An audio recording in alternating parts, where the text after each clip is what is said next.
तो जो व्यक्ति ज्ञान मार्ग से जाता है कि मैं ही ब्रह्म हूं, मैं ही परमात्मा हूं, आत्मा ही परमात्मा है, सब कुछ जो चराचर में है वो मुझ में है, जो इस प्रकार से जाता है तो उसको क्या अनुभव होगा? वही होगा जो वो कर रहा है। मतलब वह समग्र को अपने में देखेगा। मैंने कई बार बोला है आप लोगों को कि जब कथा हो तो मुझे देखो, इस एरिया को देखो, नीचे नहीं देखना, आंख नहीं बंद करनी। हमें लगे नहीं, नहीं लगे। तो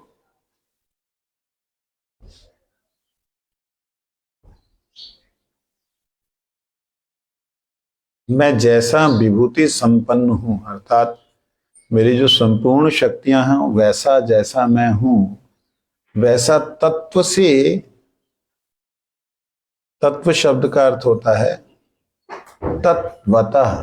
तत् मतलब वह, वत मतलब जैसा, वो जैसा है वैसा, उसे कहते हैं तत्वत।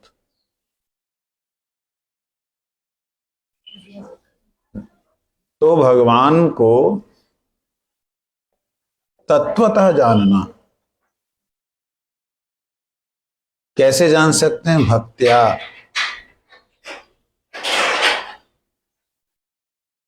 भक्ति के द्वारा। तो हम तो भक्ति करते हैं, हम भक्ति का भाव ही नहीं करते। प्रैक्टिकली देखा जाए, जो भक्ति है वो 6 प्रकार की शरणागति को लेकर के है। जैसे सूरज है वो किरणों को लेकर के है, सूरज जो है वो ताप को लेकर के है। बिना ताप के क्या सूरज होता है? बिना ताप के जो सूरज है वो सूरज नहीं है, वो सूरज का आभास है। जब सूरज का जो चित्र है, सूरज जैसा है, सूरज नहीं है। प्रतिबिंब। जब ढकी हुई अवस्था में दिखने वाला ये सूरज, जो कि हमारे नेत्रों के आगे इतना घना अंधेरा है कि हम सूरज के दिव्य प्रकाश को अनुभव नहीं कर पाते। तो ऐसे ही कहते हैं तत्वतः जैसा मैं हूं वैसा मेरा वैभव दर्शन कर ले। संपूर्ण वैभव का भगवान भी नहीं वर्णन कर सकते। क्या बात कर रहे स्वामी जी? आपको कुछ है भी है, आप सही बोलते भी हो, या ऐसे बोल देते हो जो मन में आया? भगवान स्वयं के गुणों को वर्णन करने के लिए अनंत के स्वरूप में प्रकट हुए, अनंत देव। और अनंत देव क्या कहते हैं? मैं अनंत मुखों से उनका गुणगान नहीं कर पा रहा हूं। स्वयं भगवान ही तो है ना, बलराम ही तो है जो भगवान के गुणों का वर्णन करेंगे। बलराम अनंत स्वरूप से, अनंत मुखों से, अनंत काल से लगातार अनंत जीवों को उनके स्थिति के अनुसार भगवान के गुणों का वर्णन कर रहे हैं। कहते मैं नहीं कर पा रहा हूं। तो भगवान ही नहीं कर पा रहे, हम क्या कर पाएंगे? फिर तत्वतः जानने का मतलब क्या हुआ? कहते जितना तुम्हारा अधिकार है उतना ही तुम तत्व से जान लो। इतना मात्र कि वो निर्गुण, गुणातीत, कृपा करके हमारे इस धरती पे आकर के हमें स्वीकार करते हैं। इसको स्वीकार कर लो, इसको समझ लो, तो तुम्हारा कल्याण हो जाएगा।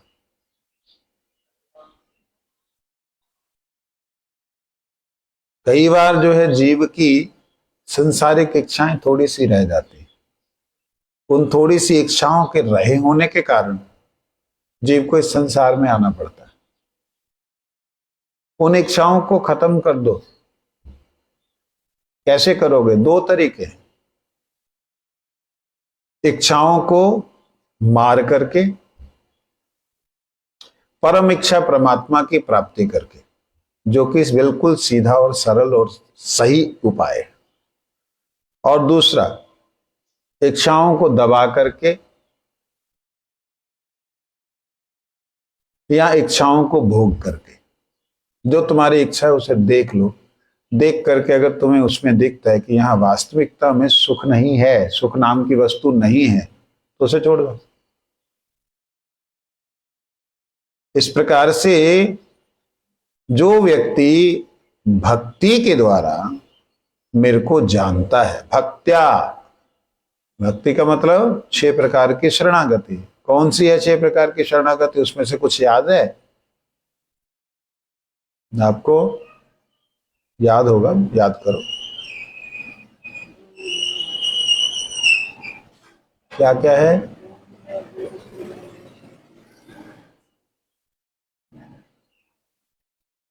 वो तो 4 ही गुण है ना, दैन्य, बोलो ना ना, हाँ, दैन्य आत्मनिवेदन, दैन्य दया अन्य मान नहीं है, भक्ति अनुकूल कार्य, भक्ति अनुकूल कार्य, ठीक है, चलो। भक्ति प्रतिकूल भाव, षडंग शरणागति है वे जहार, तहार प्रार्थना सुने श्रीनंद कुमार। है ये सरल संस्कृत में, भक्तिविनोद ठाकुर ने इसको बंगाली में कर दिया। और इसी को अगर हिंदी में बोला जाए तो कहेंगे ये तो अपने मार्ग इसने अलग बना लिया। अभी मैं उसकी हिंदी में ही तो व्याख्या कर रहा हूं, गद्य रूप अर्थात पहरे के रूप में कर रहा हूं तो ठीक है। पद्य रूप में कर दिया, कहेंगे परंपरा अलग बना दी इसने। दीनता के सहाय, दीनता के साथ आत्मसमर्पण करना। अभिमान के साथ कभी आत्मसमर्पण नहीं होता। बड़ी सुंदर बात कही। सबसे पहले दैन्य आत्मनिवेदन, दीनता के साथ आत्मनिवेदन। मैंने आत्मनिवेदन किया, आपने मेरे को स्वीकार नहीं किया। ये जैसे ना फिल्मी स्टाइल जो है ना, ये नहीं चलता भगवत राज्य में, है ना। आजकल के बच्चे जैसे, मैंने आपको पानी पिलाया था, आपने मेरे को पूछा, अरे तेरे पानी पिलाया, तेरे को जन्म से बड़ा किया तेरे माँ बाप ने, तूने पानी पिला दिया और उपकार कर रहा है। इस प्रकार से शरणागति नहीं होती है। दैन्य के साथ आत्मनिवेदन। और जब आप अपना आत्मा का निवेदन परमात्मा को, अपनी आत्मा को समर्पण करोगे, तभी आपको तुरंत गोप तृप्ति वरण तब अनुभव होगा कि मेरा आपके अलावा कोई नहीं है। मैं आपके रूप को देख करके कहीं भी मोहित होता ही नहीं हूं।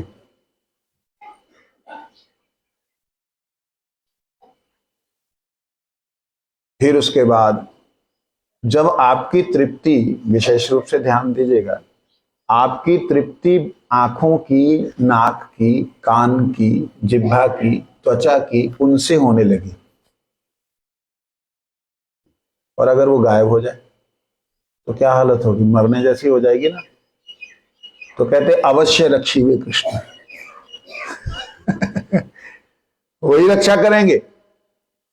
विश्वास पालन, वो है ना, गाइते गाइते नाम ही दासा हिलो, कृष्ण नित्य दास मुहि हृदय स्फुरिलो, ना गाइते गोविंद नाम उपजिलो भावग्राम, देखी नाम जमुना रकूले। देखा गोविंद को, देखा, तृप्त हो गए, मन में आनंद छा गया। अचानक से इतना आनंद हुआ कि मन समर्थ ही नहीं था, वो बेहोश हो गए, गिर गए। जैसे बेहोश होके गिरे, कब उनको ज्ञान आया उनको समझ नहीं आया। ऐसी स्थिति यह है गोप तृप्ति वरण और अवश्य रक्षीवे। फिर रक्षा भी की, मरने लगा हूं मैं, 4 दिन बाकी हैं, 2-4 दिन बाकी हैं। श्री कृष्ण विरह आर प्राण छाड़ी तैयार, क्या रे प्राण छाड़ी तैयार, सुनता नहीं है क्या? 1 महीने से डेली कान के अंदर घुस रहा है अमृत। दिन दुई चारी, कहते भाई मैं जाने लगा हूं, खत्म होने लगा हूं प्रभु आपके विरह से, क्योंकि वो रस मिल चुका है मिलन का। अब विछुड़न में सहन नहीं हो रहा। जैसे बोला खत्म होने वाला हूं, फिर भगवान प्रकट हो गए। अवश्य रक्षी वे कृष्ण। अब क्या करें?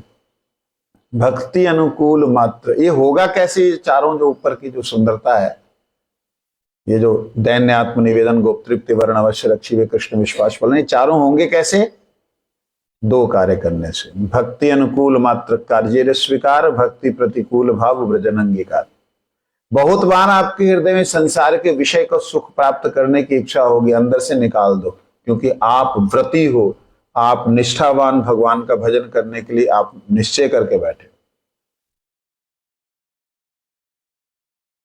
जिस प्रकार से करना पड़ेगा ये हमारे हाथ में है, भगवान नहीं करेंगे। भगवान ने आपको समर्थ दिया है, शक्ति दी है, आप प्रयोग कीजिए, भाव को आने मत दीजिए, आने मत दीजिए। परीक्षा लेने क्यों जाते हो हर व्यक्ति की? दूसरे की परीक्षा लेने क्यों जाते हो? हाँ बोलो। ठाकुर ने ये विरह दलित कीर्तन लिखे, अगर उस अवस्था में कोई कैसे लिख सकता है?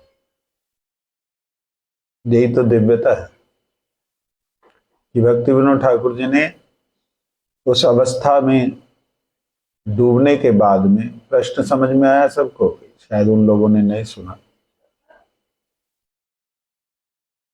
प्रश्न है कि भक्ति विनोद ठाकुर जिस अवस्था में हैं, उस अवस्था से उन्होंने इन पदों को कैसे लिखा, जिस अवस्था को कोई वर्णन कर ही नहीं सकता है, उसका उन्होंने कैसे शब्दों में बांधा? एक कवि की तरह कविता लिखी है या कोई अनुभव की हुई बात है? अगर प्रश्न को खोला जाए तो ऐसा विस्तार होता है। बस हो गया ना।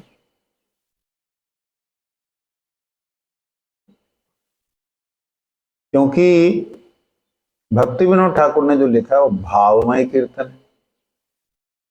भाव अवस्था में कोई लिख नहीं सकता है, क्योंकि भाव अवस्था में तो डूबा होता है, अपना ही नहीं पता होता है कलम का कहां से पता लगेगा। जी बिल्कुल सही। लेकिन जैसे ही भाव अवस्था से पुनः जागृत होते हैं तो उसका अंश, अल्पांश मात्र हमें बतला देते हैं। ये जो बतलाया ना, बिल्कुल इतने बड़े सूरज के आगे हमारी पृथ्वी एक छोटे से सरसों के दाने की तरह, समझ लगी? इतनी बड़ी पृथ्वी, और उसके अंदर आप, पृथ्वी के अंदर, और आपके हाथ में दीपक सूरज को दिखाने की तरह। भक्ति विनोद ठाकुर जी महाराज ने जो दिग्दर्शन दिया है विरह का, भावों का, वो बतला रहे हैं इस बात को। ये जो मैंने बोला है वो बोला है जो आपकी समझ में आ सकता है, जो समझ में नहीं आ सकता उसका वर्णन तो कर ही नहीं सकते। भक्त जय धर्म सुना था ना, कैसे कैसे भाव की विचित्रता है, वो समझ में आया कुछ। हालांकि जो शब्द हमारे डिक्शनरियों में है, जिनका अर्थ समझ सकते हैं, वो भी नहीं समझ में आते। मैं कई बार उदाहरण देता हूं आप लोगों को। रसगुल्ला कैसा था? मीठा था। कैसा मीठा था? बहुत बढ़िया मीठा था। बहुत बढ़िया मीठा था, शुगर हो जाएगी तेरे को। और नहीं, मीठा था। और कैसा मीठा था? किसी और को दिया, भैया तू खा के देखता ना, है फीका है ये तो, हाँ मीठो ना है, चासी ना है, ऐसे चकचक ना कर भैया में। किसी और व्यक्ति को तो, शुगर पेशेंट को, तो भैया इसमें बहुत मीठा है। तीनों जने बोल रहे हैं, तीनों कुछ भी नहीं बोल पा रहे हैं। मीठा मीठा ही है, लेकिन मीठी का थर्मामीटर नहीं बता पा रहा उसकी जबान। जिसने चखा वो भी नहीं बोल पा रहा, जिसने अनुभव किया मन बुद्धि वो भी नहीं बोल पा रहा। आत्मा तक तो ये गंदी चीज, ये मतलब ये चीजें पहुंचती नहीं, जड़ तत्व पहुंचते ही नहीं। बात को ध्यान से समझिएगा। जिन्होंने अपनी ऊर्जा को, अपने शरीर की ऊर्जा को ऊपर चढ़ा लिया है, ब्रह्मचर्य का पालन करके अपने वीर्य को ऊपर चढ़ा लिया है, जिन्होंने अपनी ऊर्जा को, माताओं ने अपने मस्तक पे ले लिया है, ऐसी जो अवस्था को प्राप्त जीव हैं, उन्हें जो अनुभव होता है, वो जो होता है उसका वो लेश मात्र लिख पाते हैं। क्यों? क्योंकि वो क्या डिस्क्राइब करेंगे, वो चीजें तो बियॉन्ड ऑफ योर इमेजिनेशन है, कल्पनाओं से अतीत वस्तु का अनुभव है। शब्द है ही नहीं उनके लिए, बने ही नहीं शब्द उनके लिए। हम जितना भी पढ़ रहे हैं ये हमारे को समझने और समझाने के लिए है। तो इसलिए भक्ति विनोद ठाकुर जी ने लिखा ना, गाइते गाइते नाम की दशा लो, कृष्ण नित्य दास मुई हृदय स्फुरिलो। अब कृष्ण नित्य दास शब्द बोल दिया, इसका अनुभव जिसको होगा वो कैसा दिव्य होगा। कृष्ण, उनका मैं नित्य दास हूं, इस अनुभव में कितनी गहराई है, कितनी लंबाई है, कितना टाइम है, शब्द इतना सा। समझ आ रहा है मेरी बात को? कृष्ण, कृष्ण की सेवा नित्य, नित्य का मतलब हमेशा, कब से तब से, तब से कब से उसकी लिमिट नहीं। और अभी जो मैं कर रहा हूं वो भी उनकी दास्ता में ही कर रहा हूं, लिख रहा हूं। ये जो भाव हैं, ये भावों का केवल मात्र आपको एक एक शब्द दे दिया। तो भक्त्या बोलने का मतलब भक्त्या, हम तो भक्ति करते हैं भगवान की, हमने तत्व से जान लिया भगवान कृष्ण ही सबके कारण है, वही सबके कर्ता धर्ता मालिक है, उनसे श्रेष्ठ कोई भी नहीं है, तत्व से जान लिया। कुछ नहीं जाना।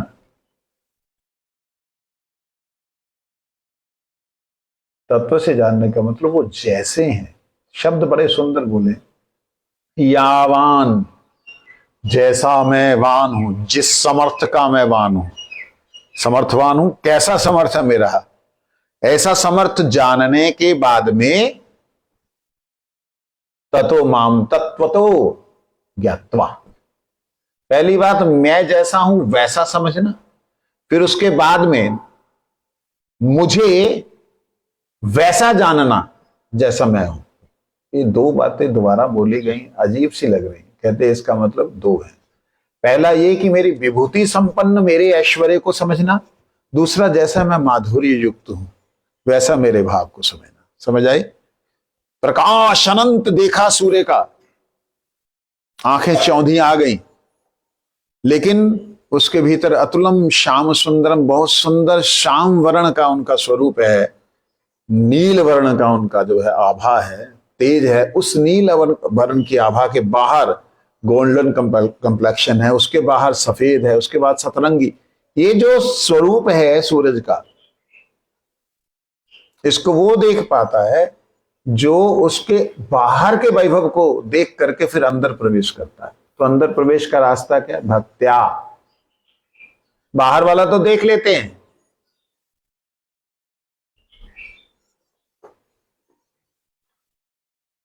गोविंद जय जय।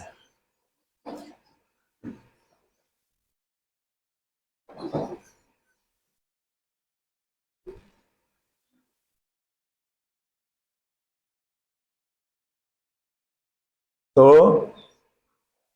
ये बात इसलिए यहां कहते हैं, ऐसा जो जान लेता है विशते, वो प्रवेश कर जाता है। विशते, प्रविश, विश मतलब प्रवेश करना, वह पेट कटा हुआ नहीं। विशते तदनंतरम, उसके बाद वो मुझ में प्रवेश कर जाता है। मुझ में प्रवेश करने का मतलब आत्मा परमात्मा हो गई है ना माता जी?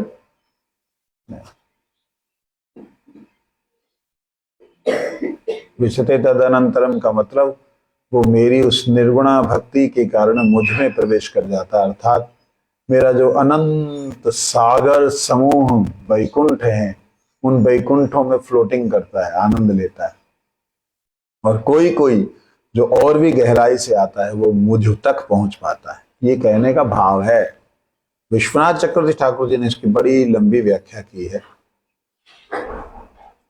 उसको हम पढ़ेंगे। आज 15 मिनट बाकी हैं। आइए। ननु तया लब्धया भक्त्या तदानीं तस्य किं सयादित्यतो अर्थान्तरं अन्यस्नेह सेनाह भक्त्येति अहम यावान यश्चास्मि तम माम तत्पदार्थम ज्ञानी वा नानाविधो भक्तो वा भक्त्यैव तत्त्वतो अभिजानाति भक्त्याहम एकया ग्राह्य इति मदुक्तै यस्मातेवं तस्मात् प्रस्तुतः स ज्ञानी तत्तया भक्त्यैव तदनन्तरं विद्या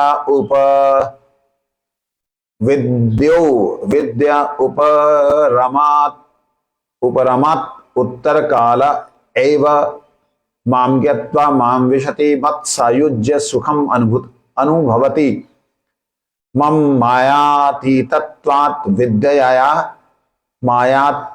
विद्यया अप्य अहम अवगम्य इति भावः। बहुत लंबी संस्कृत में व्याख्या है, पूरे 2 पेज की। उसके अंदर क्या कहते हैं, वे ब्रह्मभूत व्यक्ति उस भक्ति को प्राप्त कर क्या फल प्राप्त लाभ करते हैं, उसे अर्थानंतर न्यास से क्या कहते हैं कि ज्ञानी व नाना प्रकार के भक्त मेरी विभुता व्यापकता मेरे स्वरूप को इसी भक्ति द्वारा ही यथार्थ रूप से जान सकते, जैसा भागवत में कहा गया है क्या कि मैं केवला भक्ति से ही प्राप्त होता हूं।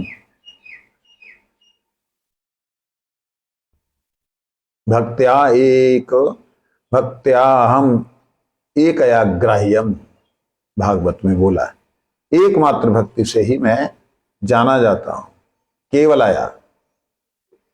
इसलिए वे ज्ञानी भी भक्ति के द्वारा विद्या से निवृत्त होने पर,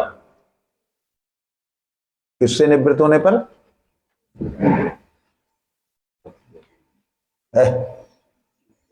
विद्या से निवृत्त होने पर, मुझे जानकर मुझ में प्रविष्ट होते हैं। जो ज्ञानी हैं, जो ज्ञान मार्ग पे चलते हैं, जो परमात्मा में विलीन होना चाहते हैं, वो लोग भी बिना भक्ति के मुझ में प्रवेश, भक्ति मतलब शरणागति, कि प्रभु मैं आपको आत्मसमर्पण करता हूं, मुझे कुछ भी नहीं चाहिए, ना कुछ देखना चाहता हूं ना कुछ दिखाना चाहता हूं। बिना शरणागत हुए तो वो वह प्राप्ति नहीं कर सकते जो प्राप्ति भागवत प्राप्ति कहलाती, या जो प्राप्ति पर ब्रह्म प्राप्ति कहलाती, वो नहीं कर सकते। सायुज्य के लिए भी उन्हें शरणागत होना पड़ेगा। सायुज्य तभी होगा जब समर्पण होगा। मैं स्वयं को आप में समर्पण करता हूं, आत्माहुत्य, अपनी आत्मा की आहुति देता हूं। कुछ नहीं रहता फिर, बस फिर वो ब्रह्म ज्योति हो जाते हैं, कुछ नहीं होता उसमें, भाव भूप पहले जल जाते हैं, अग्नि स्वरूप हो जाते हैं। ऐसा कहते हैं, यहां आप ऐसा समझ लीजिए कि वो सायुज्य सुख का अनुभव करते हैं। सायुज्य सुख में 2 प्रकार के अनुभव होते हैं। जो भगवान आनंद ले रहे हैं, उस आनंद का कुछ अंश उन्हें भी प्राप्त होता है। लगा?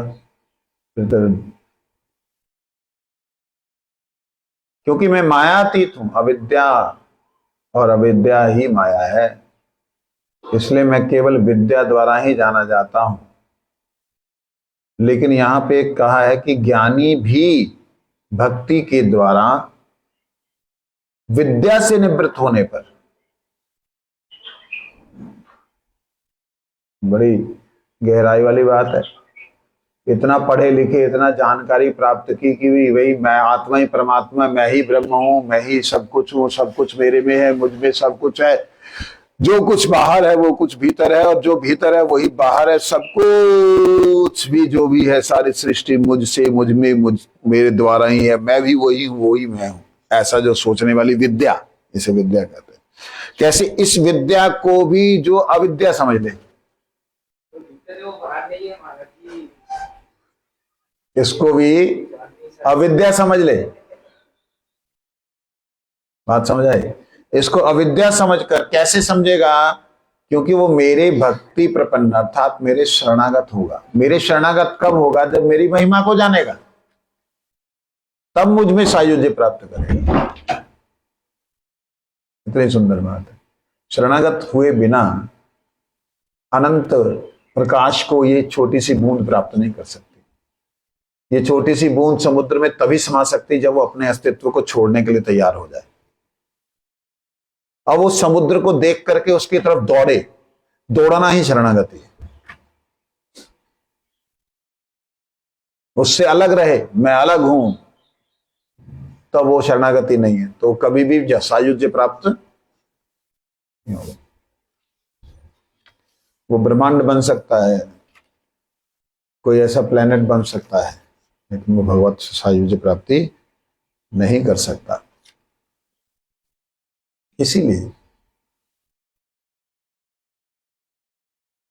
वास्तविक विद्या कौन सी विद्या है? सा विद्या, वही विद्या वास्तविक है जिसमें कृष्ण के प्रति शरणागति प्रपत्ति हो जाए।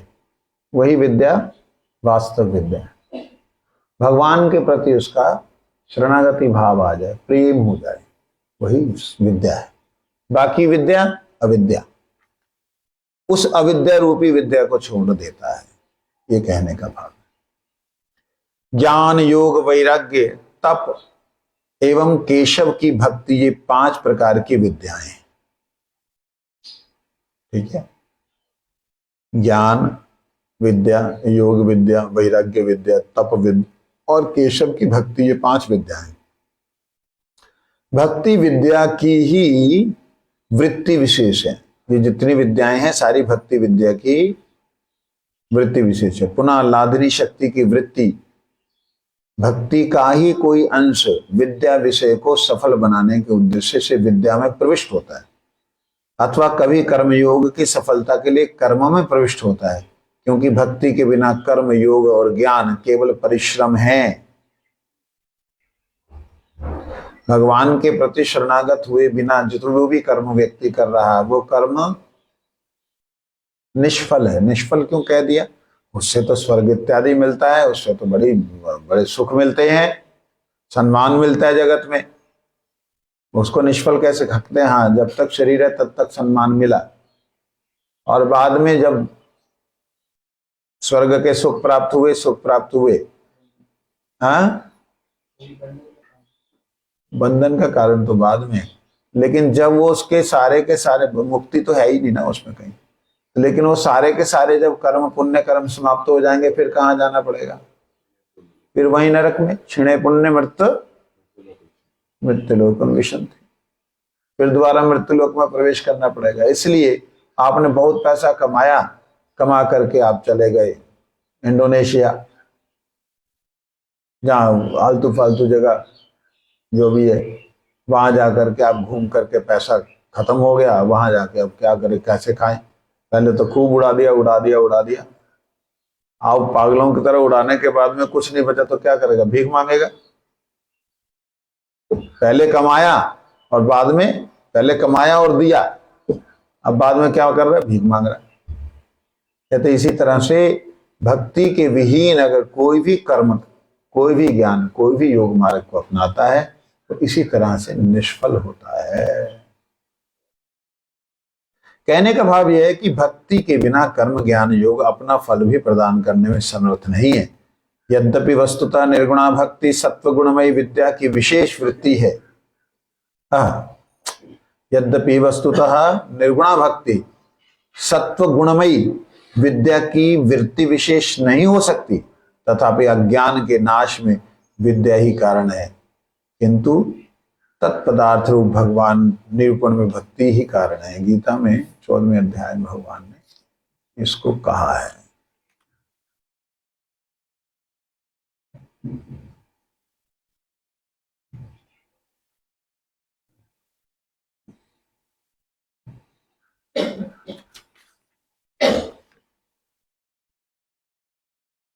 समझ में आया आपको?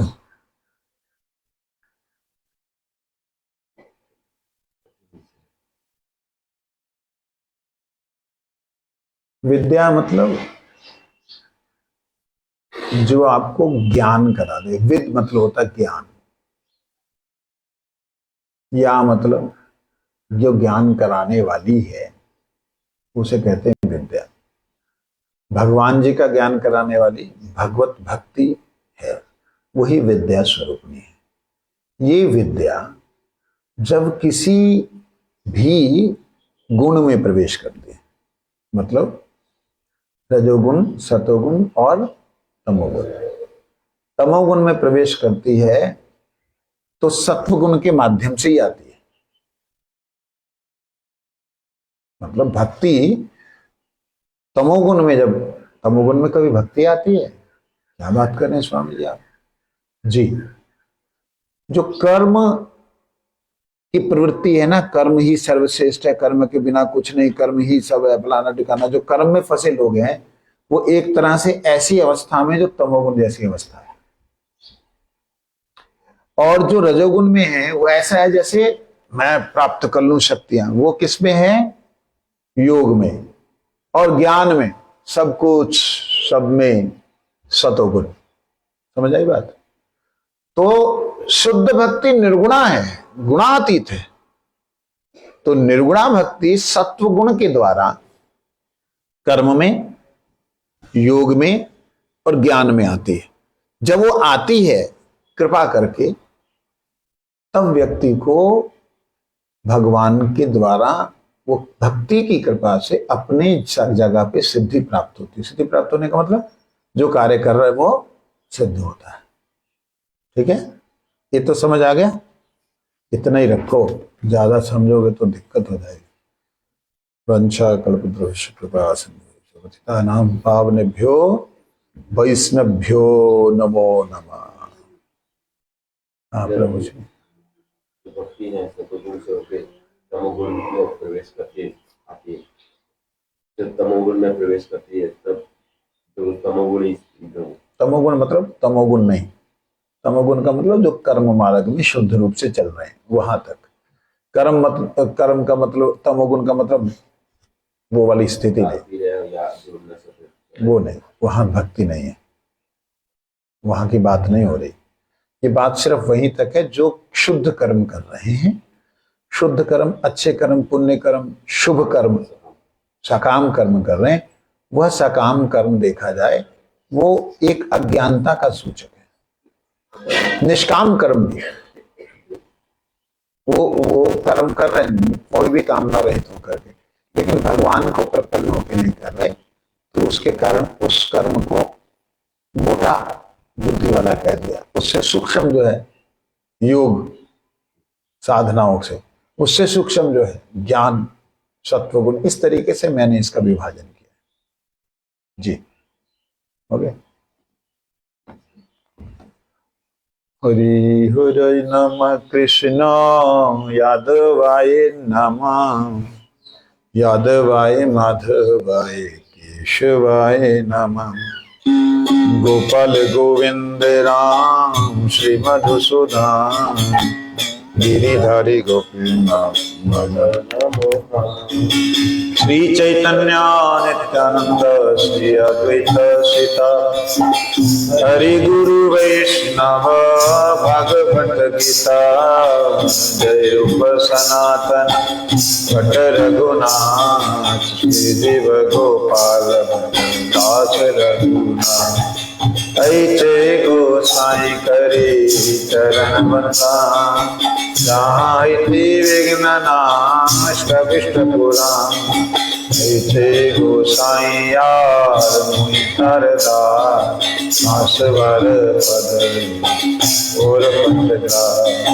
तांदिर चरण सेवी भक्त सनेवा, जन्म जन्म हरे अभिलाष।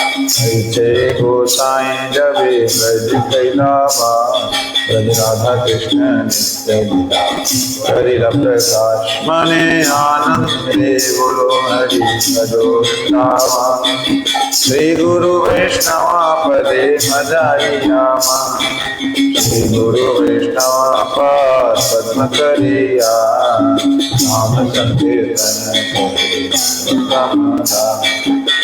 इतो नरसिंह परो नरसिंह, यतो यत यतो यामि ततो नरसिंह वैर नरसिंह हृदय नरसिंह नरसिंह मानि शरणं प्रपद्ये नमस्ते नरसिंहाय प्रह्लादनाथाय हिरण्यकशिपुर्वक्ष लीलाकण्ठनकाय वागीशायस्य वदने लक्ष्मी यस्य प्रवर्तते यशते प्रयत्नं जय नरसिंह जय नरसिंह जय नरसिंह कलाधि जय पद्ममुखपद्मसिंह तो नरसिंह परतो नरसिंह यतो यामि ततो नरसिंह वैर नरसिंह हृदय नरसिंह नरसिंहमादिं शरणं प्रपद्ये नमस्ते नरसिंहाय प्रह्लादनाथाय वागीशायस्य वदने लक्ष्मी यस्य प्रवर्तते यशस्ते हृदये संवित्तं नरसिंहमां भजे नरसिंह जय नरसिंह जय नरसिंह कलाधि जय पद्मसिंह यतो नरसिंह परतो नरसिंह यतो यामि ततो नरसिंह वैर नरसिंह हृदय नरसिंह नरसिंहमादिं शरणं प्रपद्ये नमस्ते नरसिंहाय प्रह्लादनाथाय हिरण्यकशिपुर्वक्ष लीलाकण्ठनकाय वागीशायस्य वदने लक्ष्मी यस्य प्रवर्तते जय नरसिंह जय नरसिंह प्रह्लादे जय पद्मसिंह यतो नरसिंह परतो नरसिंह यतो यामि ततो नरसिंह वैर नरसिंह हृदय नरसिंह नमस्ते नरसिंहाय प्रह्लादनाथाय हिरण्यकशिपुर्वक्ष लीलाकण्ठनकाय वागीशायस्य वदने लक्ष्मी